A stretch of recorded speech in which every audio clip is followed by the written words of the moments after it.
Hola amigos de Landatel, soy Diego García, Product Manager. Hoy vamos a hablar de la gama ahumada de Tepelin.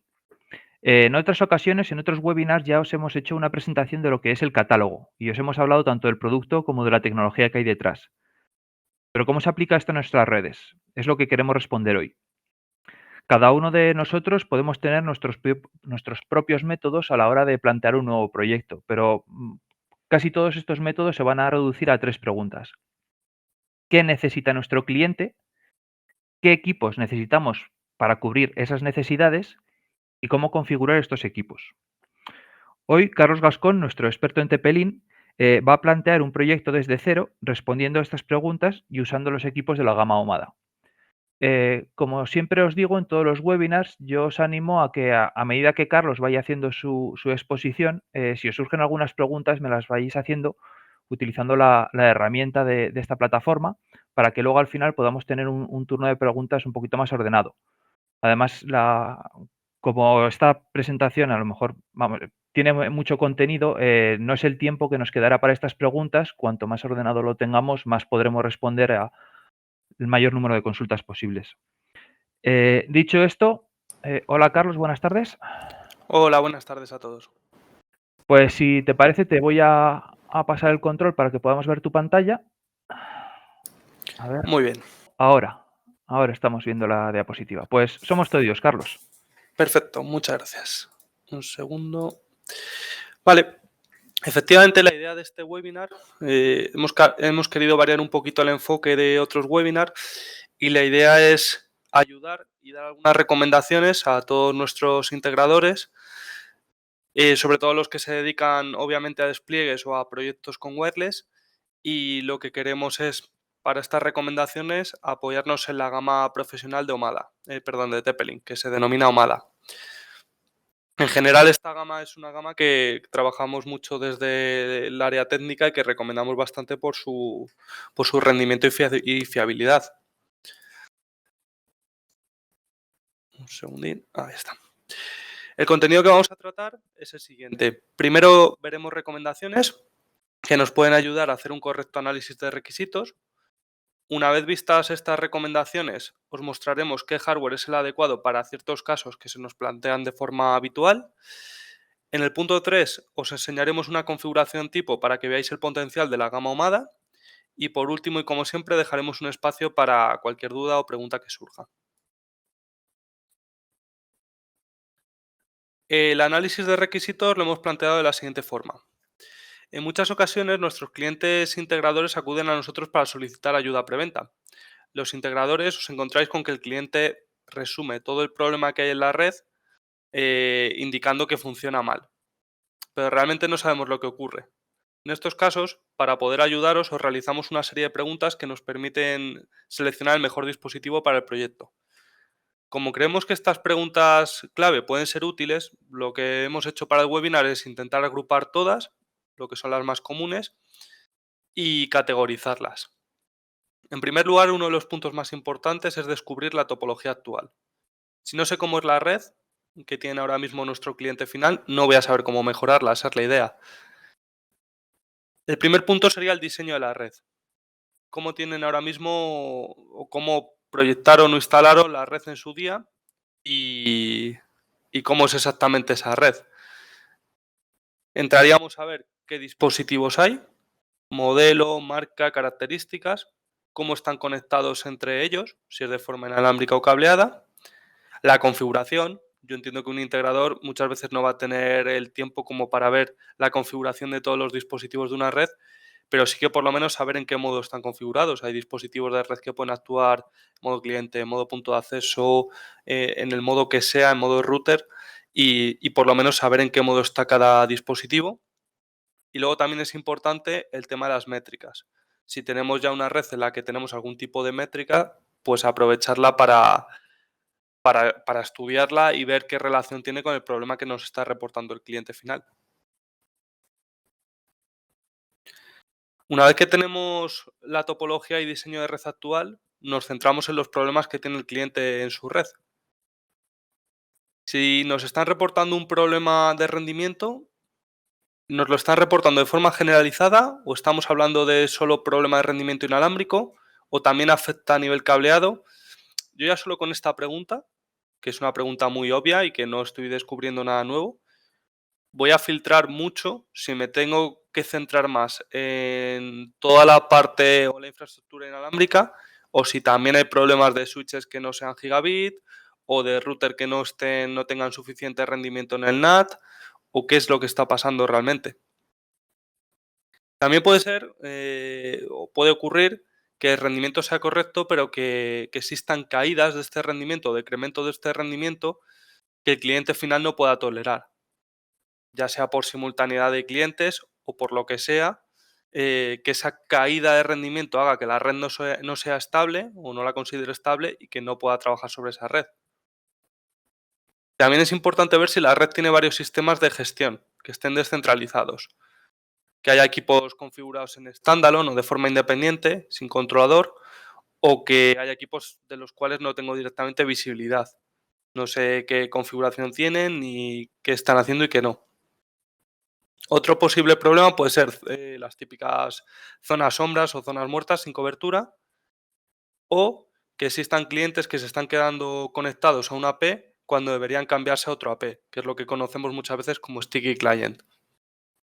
Estas preguntas, que al final no son nada nuevo, lo que queríamos era agruparlas en un punto y tenerlas como guión para que luego al final el resumen de tengo que hacer una red nueva porque la red actual no funciona no sea porque funciona mal. Funciona mal en cuanto a rendimiento, en cuanto a estabilidad, en cuanto a que la gestión no se le da mantenimiento o está descentralizada, en cuanto a la cobertura de roaming, ¿cuál es el problema concreto? Que eso es lo que nos interesa saber.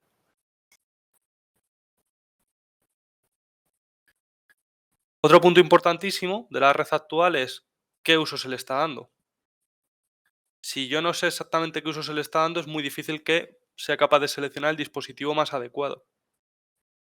Al final, no todos los clientes finales van a hacer el mismo uso de la red. No es lo mismo una empresa donde se hace navegación ligera que otra empresa donde se está levantando un servicio de voz IP sobre la red, otra empresa donde pueda haber, no sé, una descarga de archivos importante o incluso reuniones con audio-vídeo en streaming. Al final son casos muy distintos y la red tiene que estar diseñada para esos casos. También es importante saber si todos los usuarios de la red van a tener los mismos privilegios, accesos, roles o anchos de banda.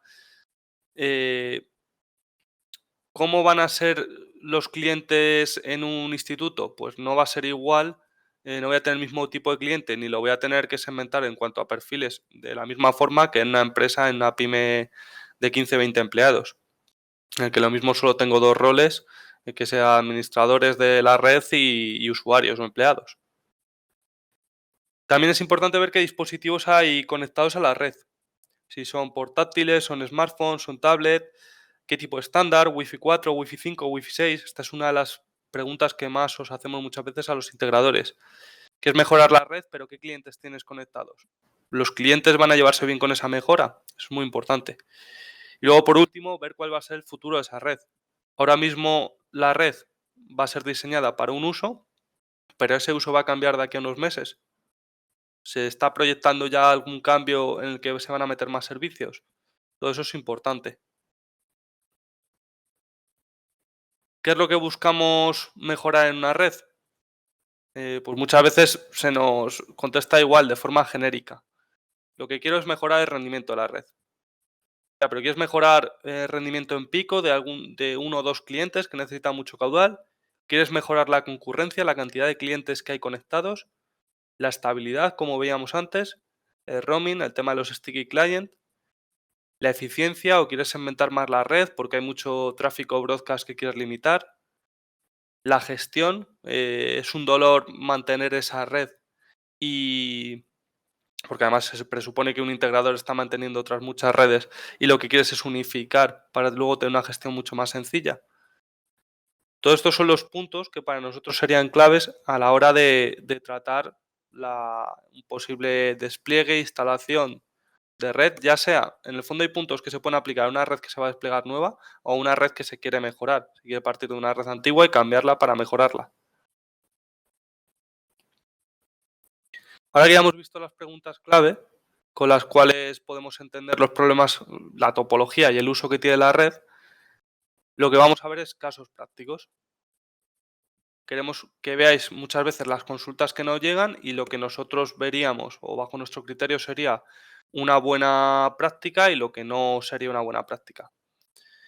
Primer ejemplo sería, vamos a verlo, una pyme con menos de 30 empleados, por ejemplo, un bufete de abogados, en el que se ha realizado un análisis de requisitos con las preguntas claves que veníamos antes y lo que se ha visto es que la topología actual parte de un router de operador con un switch no gestionable fase Ethernet y con un AP doméstico además de router de operador, los dos dando servicio inalámbrico.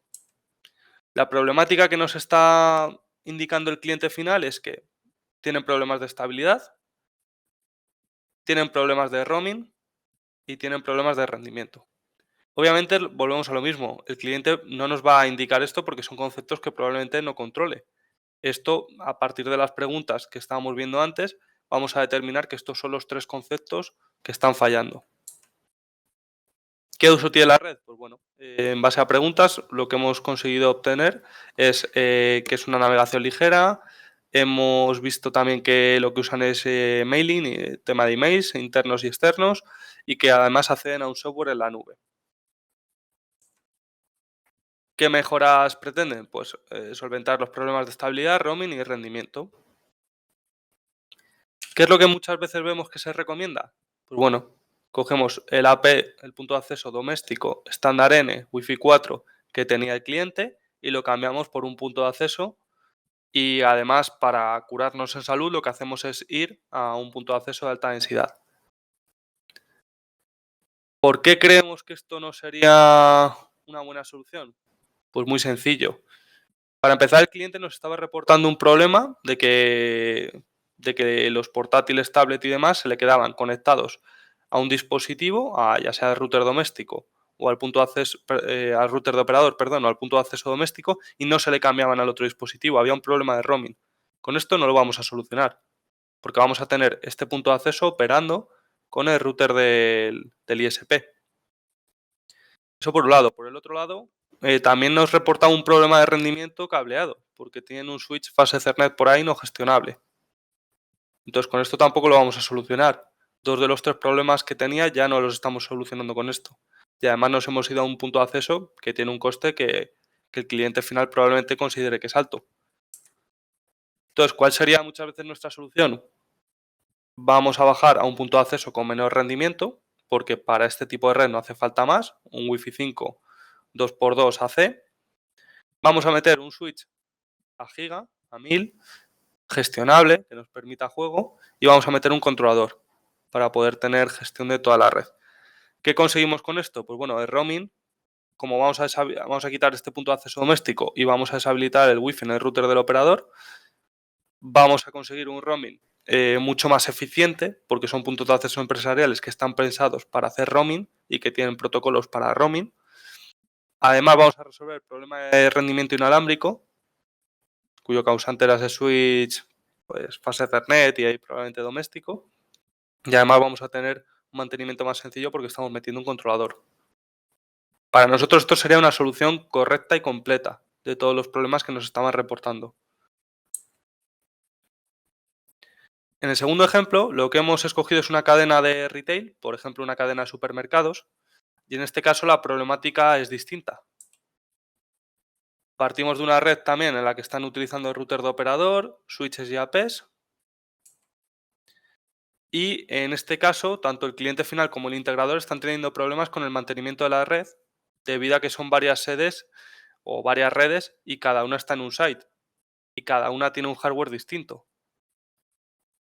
Además, no se tiene un acceso remoto de forma sencilla y la segmentación y el subnetting al final se hace más complicado porque no hay una unificación. Tengo distintas redes y una red por cada site. Están descentralizados, cada uno tiene su sistema de gestión. No es una red homogénea, hay dispositivos distintos por cada sitio y dar mantenimiento a 5 sedes distintas, cada una con su hardware, con sus fabricantes, con sus versiones de firmware, sus actualizaciones y demás, o sus sistemas de monitorización siempre es más complejo. También hemos visto que el uso de la red es para uso interno, para una red tiene una red de invitados y otra para terminales. ¿Qué mejoras busca el cliente final y el integrador? Centralizar toda la gestión de esa red, unificar el hardware y segmentar en distintas VLANs. ¿Cuál sería para nosotros una solución errónea? Pues si tenemos distinto hardware, en este caso la solución sí que está contemplando uno de los problemas, que era unificar el hardware. ¿Cuál es el problema? Que muchas veces se hace esto, se cambian los dispositivos de cada site y lo que se hace para configurarlos es el propio instalador tiene un ordenador con el controlador, en este caso MADA Controller, va conectándose a cada red en la instalación, configura los dispositivos y se lleva el controlador. Va a otra red con el mismo portátil, levanta el controlador en otro o utiliza otro site o incluso el mismo, configura dispositivos y se lleva el controlador. Y así con todas las sedes. ¿Qué ocurre en este caso? Que seguimos teniendo una red descentralizada. Es verdad que ahora tenemos el hardware unificado y seguimos sin acceso remoto a la red, cosa que nos complica y al final nos lleva a costes a mandar un técnico a cada sede. ¿Cuál sería la solución que nosotros plantearíamos? Pues una solución o una propuesta en la que unificaríamos hardware con o sin router empresarial, ¿vale? Según las funciones que queramos para la red o los requisitos que tengamos. Un controlador físico. Aquí se puede hacer de varias formas. Podemos tener un controlador físico por cada red para poder hacer en remoto y tener todo centralizado. ¿Por qué lo tendríamos centralizado? Porque podemos asociar la misma cuenta de Omada Cloud a cada controlador. Por lo tanto, desde una misma cuenta, entrar un controlador a otro o a otro. O incluso podemos levantar un controlador en nuestra instalación o en cualquiera de las nubes principales, ya sea Amazon, Azure o Google, y en ese controlador adoptar todos estos dispositivos de cada sede en capa 3. Para eso normalmente se necesita una IP pública y una apertura de puertos. Al final lo que conseguimos en este caso es, hemos unificado el hardware, hemos centralizado, aunque sea o con varios controladores o con uno con adopción en capa 3, y al final tenemos acceso remoto a través del portal cloud Omada. Por lo tanto me evito desplazamientos. Cuando yo tengo todo centralizado, uno de los puntos más importantes es que gano en visibilidad. Cualquier alerta de un punto de acceso que se ha caído o de mucho tráfico o métricas, las voy a tener para todas las redes. Entonces me voy a poder adelantar a cualquier fallo porque lo voy a estar viendo. Hay veces que es tan tonto el tener un controlador como que me esté avisando de que un puerto del switch está en fase Ethernet cuando debería ser a giga. Lo mismo ese cable está teniendo algún problema. Entonces, son cosas tontas, pero que me evita una llamada del cliente porque yo lo puedo ver antes que el cliente. Entonces, al final lo que hace es ayudarme a mantener esa red.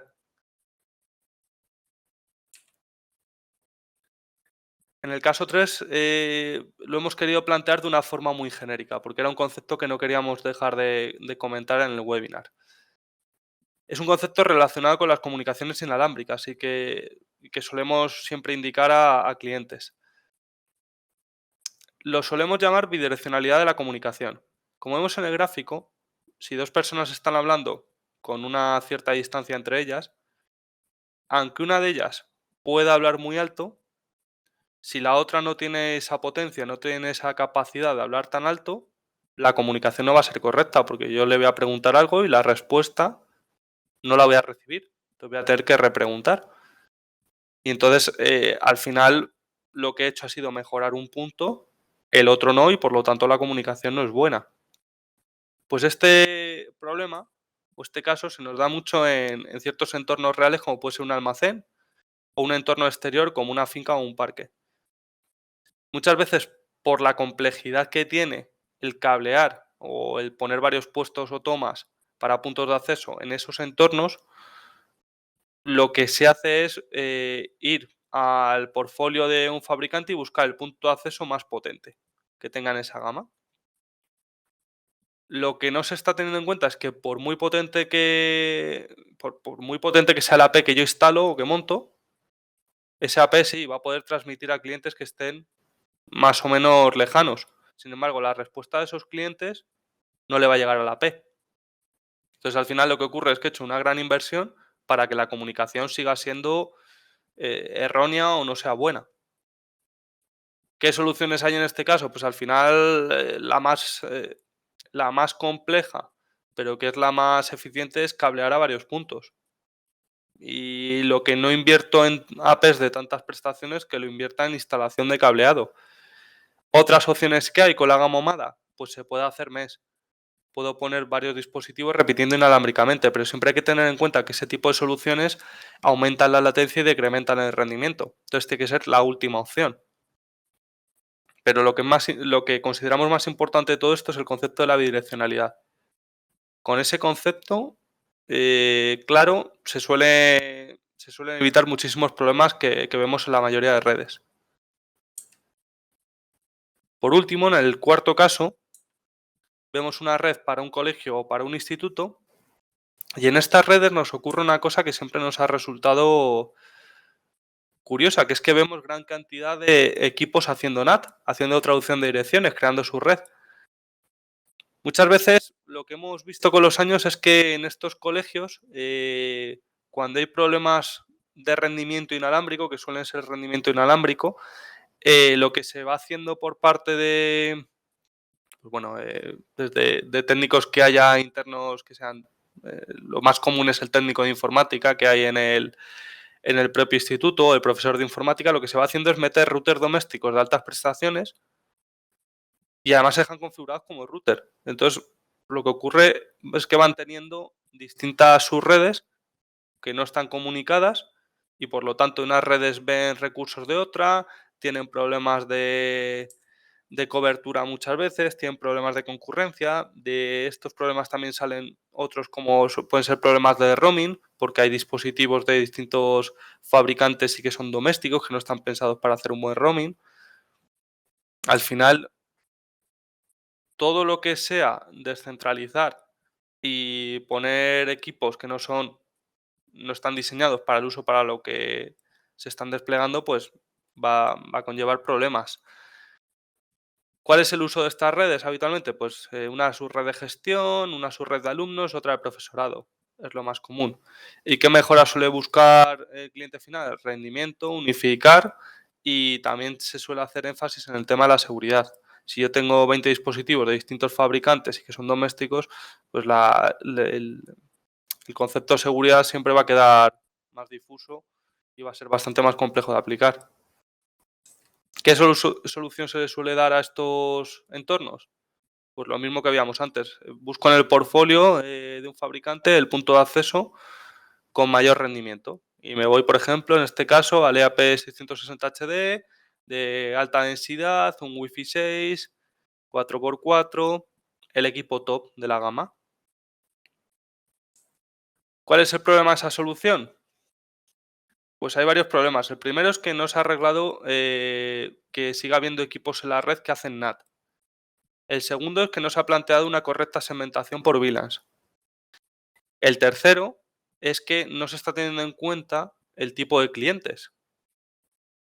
Hay que ver si hay clientes inalámbricos Wi-Fi 4, Wi-Fi 5, Wi-Fi 6, si operan en 2.4 o si también pueden operar en 5, porque si yo tengo una gran cantidad de portátiles que son Wi-Fi 4 que van en 2.4 GHz estándar N, da igual que yo instale 1, 2, 3, 4, 5 APs de los anteriores, porque al final se van a repartir entre todas las clases y estos clientes van a ir en estándar Wi-Fi 4 en 2.4 GHz. Para este tipo de entornos, nosotros lo que recomendamos es irnos a una AP que sea para entornos de alta densidad, pero no hay que irse muchas veces al equipo tope de gama. Lo mismo en este caso es mejor una EAP 620, por ejemplo, que también es un Wi-Fi 6, un 2x2, y meter uno por aula.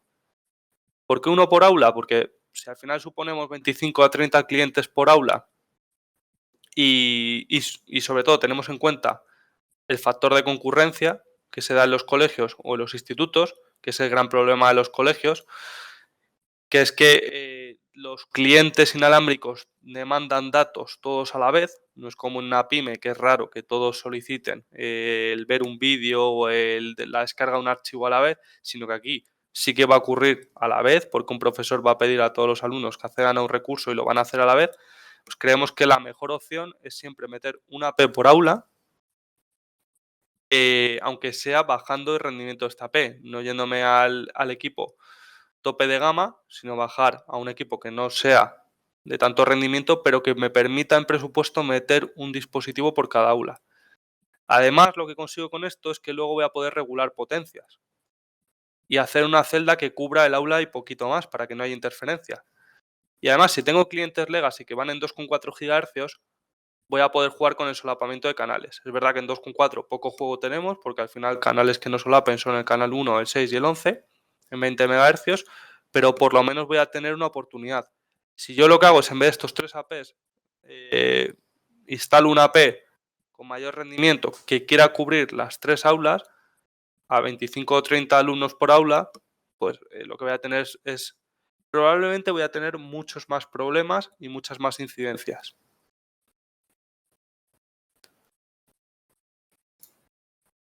Ahora queríamos mostrar un ejemplo de configuración para este último caso. Suelo ser partidario de hacer las configuraciones en vivo, pero bueno, para no quitar stock de dispositivos y que tuviésemos equipos en venta, en este caso lo voy a hacer, os voy a mostrar lo que serían las capturas de la configuración, ¿vale? Tenemos la siguiente red, una serie de internet con un router OMADA, en este caso estábamos usando el R605, dos switches, uno de ellos PoE y otro para tomas cableadas.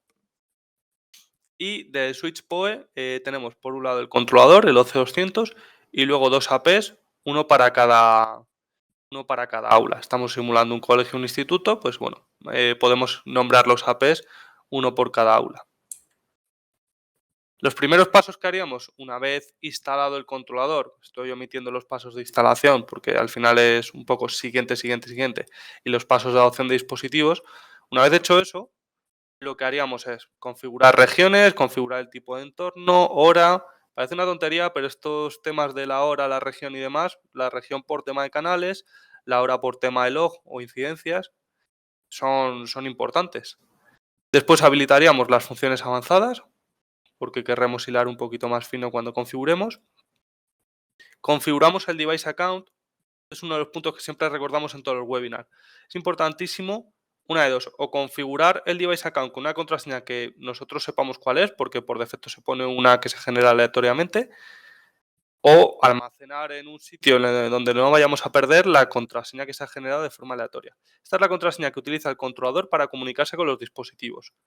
Si mañana tengo un problema con el controlador, muere o hay una subida de tensión, ocurre lo que sea y pierdo el controlador, si tengo que resetear los dispositivos y no puedo porque no voy a estar desmontándolos o tengo que adaptarlos en otro controlador nuevo, voy a necesitar esa contraseña. Entonces es importantísimo almacenar siempre esta contraseña.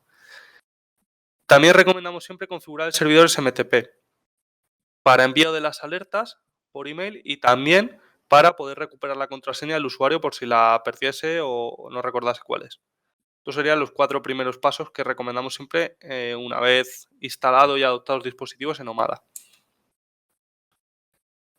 Comenzamos revisando la WAN, la salida de internet. En este caso es un R605, va a tener su LAN WAN, pero podría tener dos balanceando o haciendo failover. Y en este caso es simplemente una conexión, un cliente de HCP en la WAN, un Dynamic IP.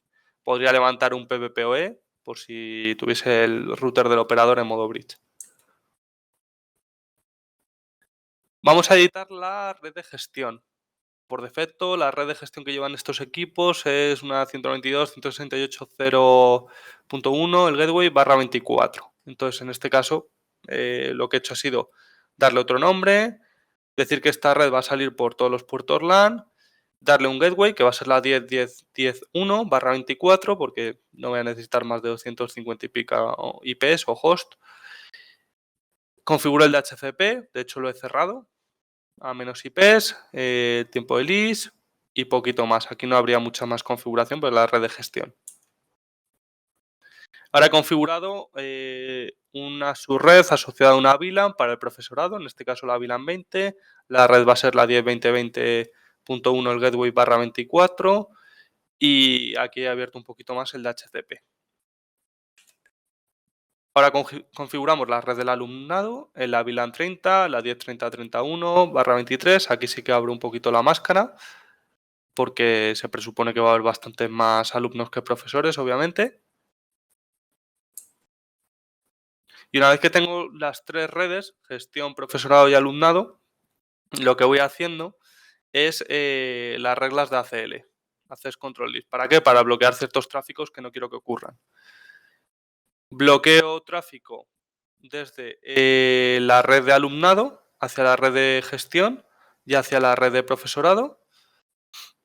Esta regla la aplico o la asocio a puertos y la aplico a todos los puertos. También la podría aplicar una VLAN solo. Y estoy bloqueando o denegando todos los puertos y el tráfico de forma bidireccional, en un sentido y en otro.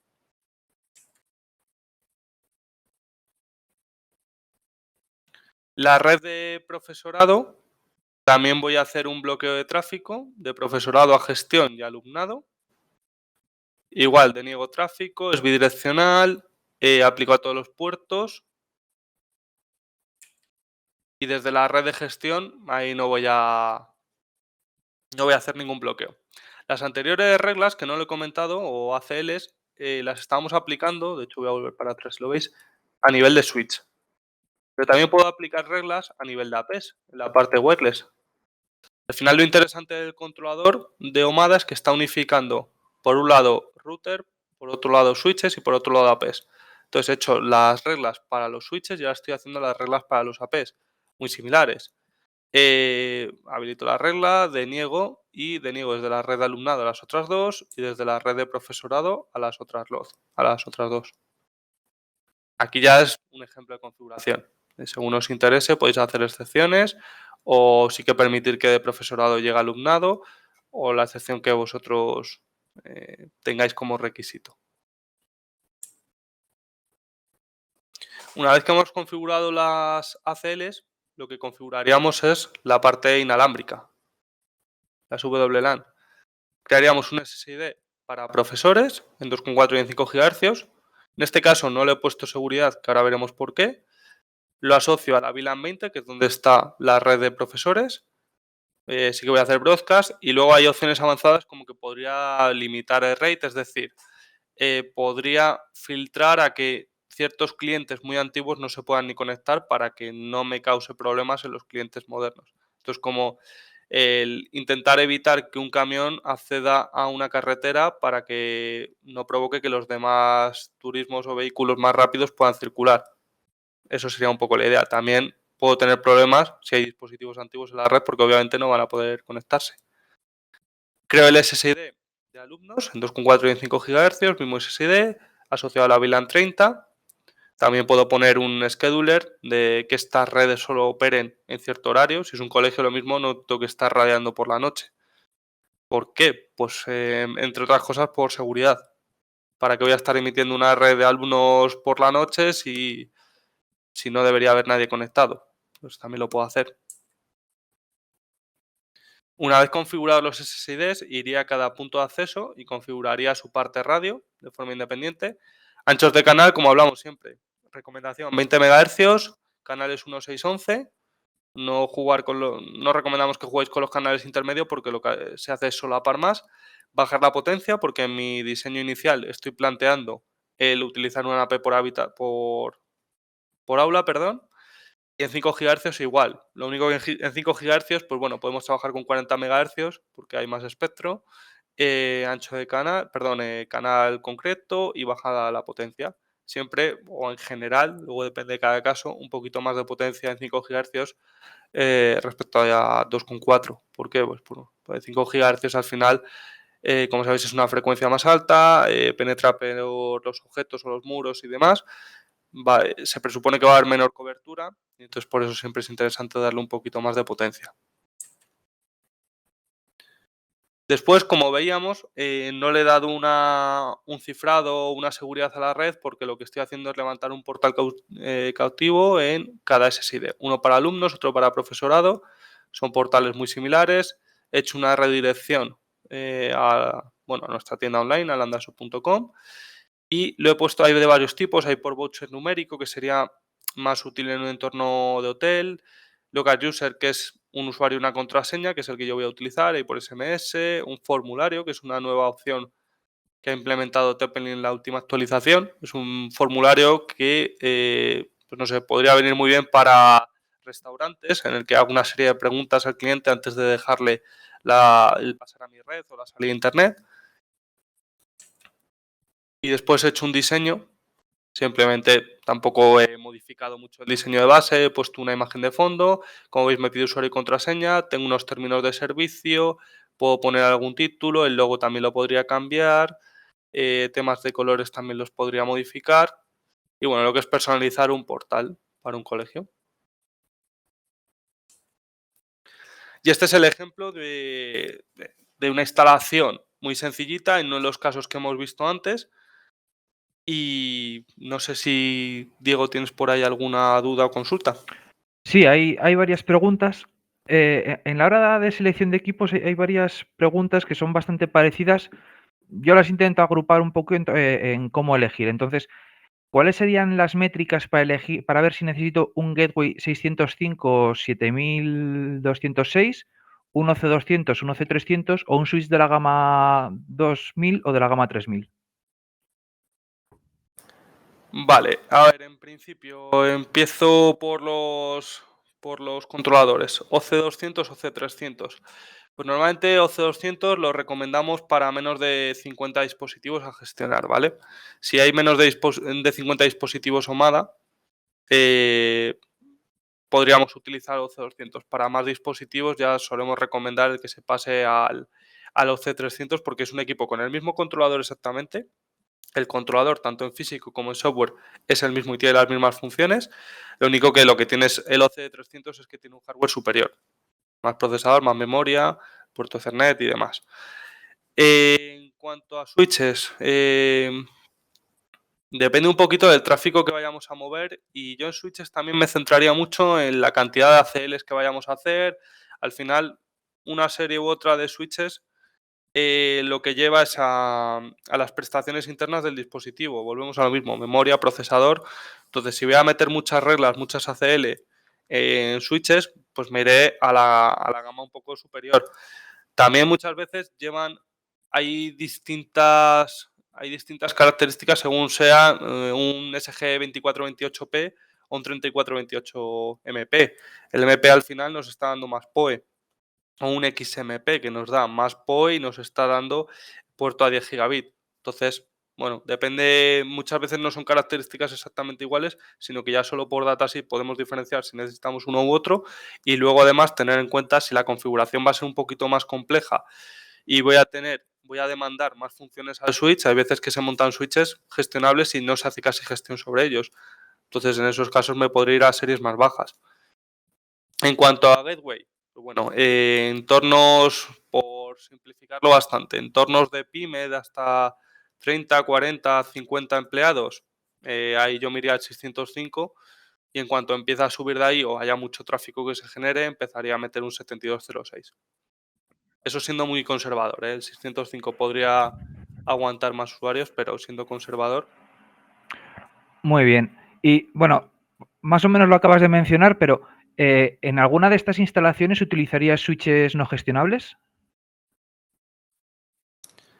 Yo evitaría siempre switches no gestionables. Les tengo bastante manía porque al final no me van a proporcionar ninguna información en cuanto a posibles incidencias, no voy a poder segmentar en VLANs.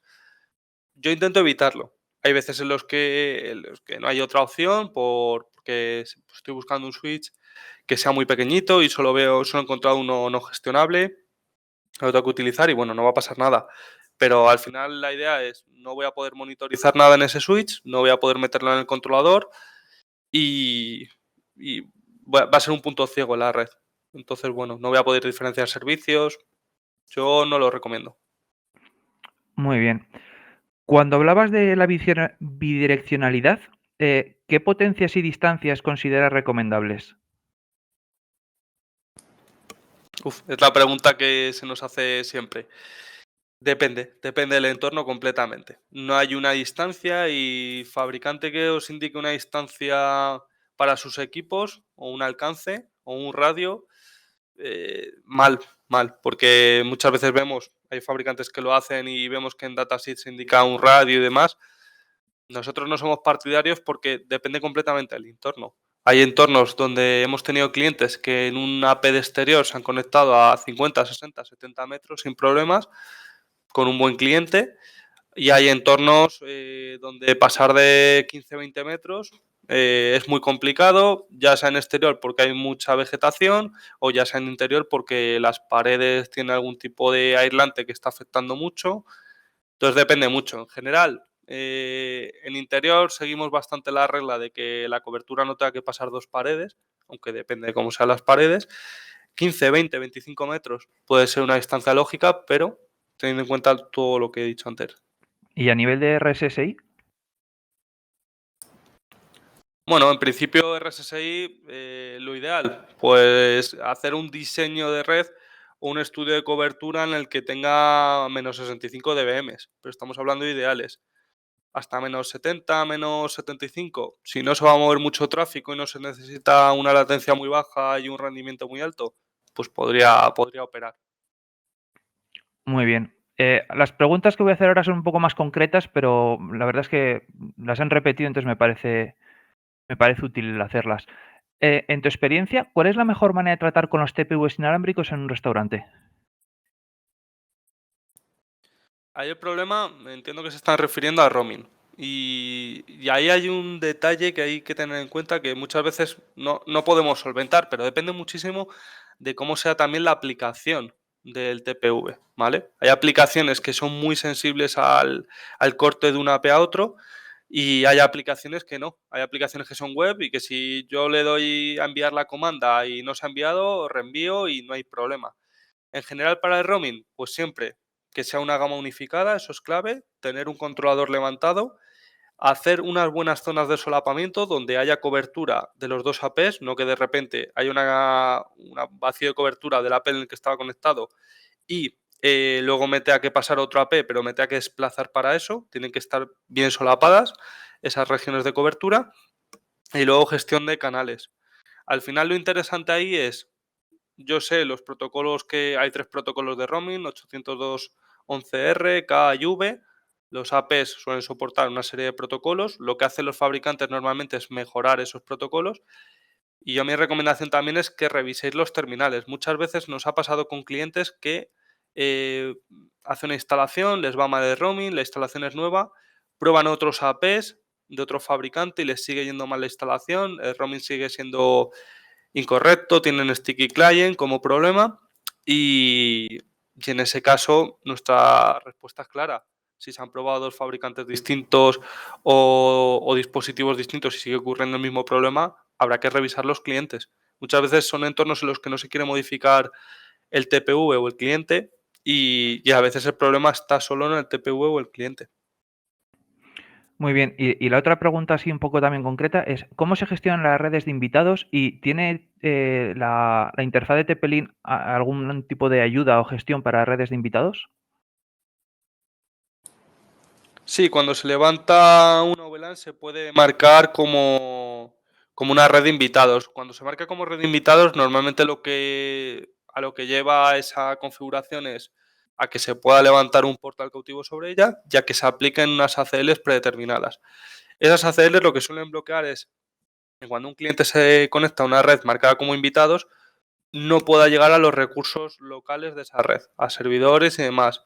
Es una ACL implícita en el controlador con la que bloqueo el tráfico a redes locales. Solo va a poder salir a Internet.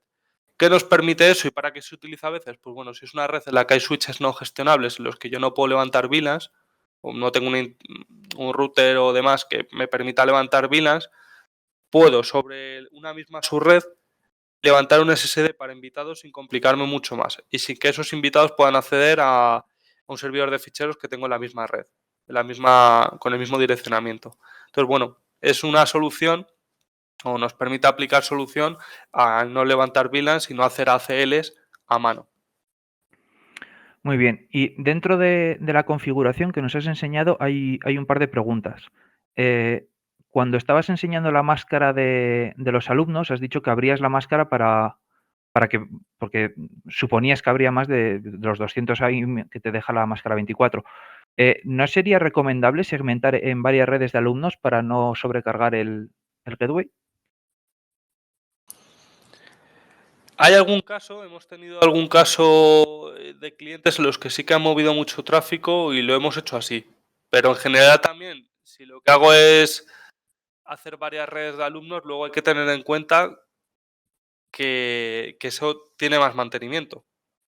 Entonces, sí, se puede hacer así, pero hay que tener en cuenta que le quitamos carga al gateway, pero a cambio luego tenemos más mantenimiento. La gestión se complica un poquito más. Y esta pregunta ya te la hago yo. Con este número de clientes, el 7206, ¿aguanta bien todo con la misma máscara? En el ejemplo que has puesto tú, que habías dicho que de varios cientos de alumnos. Sí, a máscara 1/23 sí que debería aguantarlo. Todo depende luego, muchas veces cuando hablamos del gateway y lo que aguanta o no el gateway, no es solo un tema de IPs, sino que, porque al final eso es el servidor de HCP, es una parte de las funciones que hace el router. También es el rendimiento NAT y son sobre todo las sesiones concurrentes. Habrá colegios o institutos donde haya muchísimo alumno conectado, pero que no estén moviendo mucho tráfico, depende de cómo se den las clases. Entonces, si hay mucho dispositivo conectado, va a haber mucha IP utilizada, pero no va a haber mucha sesión TCP levantada a la vez.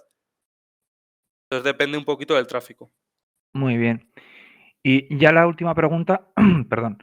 Desde la red de gestión, ¿no deberías poder llegar a las redes de alumnado y profesorado? Nos lo hacían cuando estabas explicando las ACLs.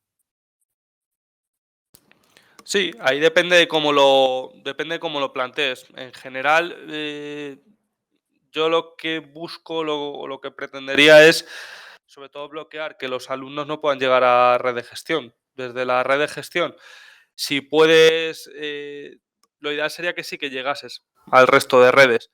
También ahí tienes la opción de hacerte unos puertos de acceso en el switch o incluso en el router y que puedas pasarte a red de gestión en un momento, perdón, a red de alumnado o profesorado en un momento determinado. Ahí no habría problema. En general también lo que se hace es no hacer ACLs como yo las he mostrado ahí a nivel genérico, sino que muchas veces yo voy a tener un servidor en la red de gestión al que van a tener que acceder los profesores, por ejemplo. Entonces lo mismo lo que hago es bloquear todo el tráfico de los profesores a toda la red de gestión salvo a ese servidor. Entonces, priorizando o jugando con el orden de las reglas ACL, consigo que se aplique primero el permitir a ese servidor y después el bloquear al resto de IPs. Muy bien. Bueno, ahora, si no te importa, te voy a coger el control. Gracias a todos por asistir y, bueno, Carlos, muchísimas gracias por tu masterclass, que como siempre ha sido un placer escucharte. A vosotros, muchas gracias. Y lo dicho, a todos os invitamos a que vengáis a nuestros próximos webinars y que paséis una buena tarde.